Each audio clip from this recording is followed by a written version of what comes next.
goodness. Thank you so much, Sybil, and thank all of you for your warm welcome.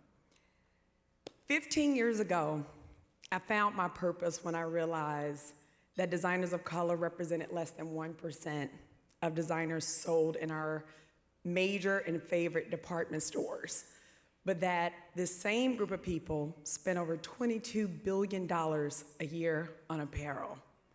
This was a huge problem for me. It just bugged me because this was an industry that I loved.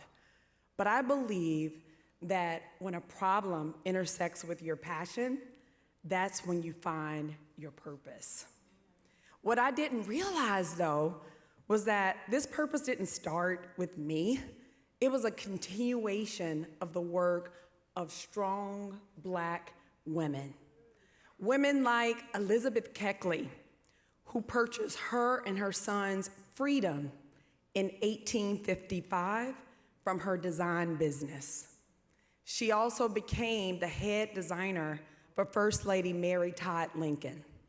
And for women like Lois Alexander Lane, who founded the Black Fashion Museum and the Harlem Institute of Fashion in the 70s.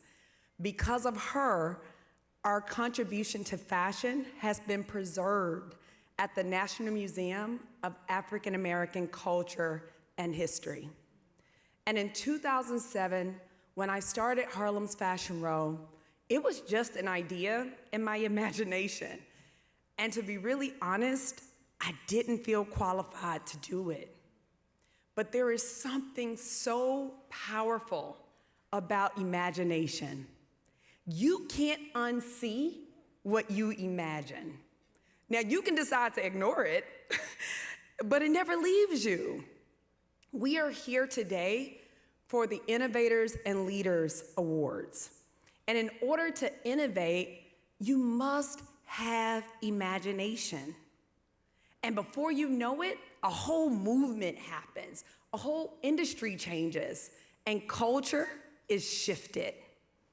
All of us in this room have the ability to shift culture. I want to thank you so much to Joy Brown. I think I was at her very first event. And I want to thank the culture creators and all the partners who support this work. It was, Joy, it was your imagination that enabled us to be in this beautiful room. Let's keep dreaming, imagining, and innovating. Thank you so much for this award.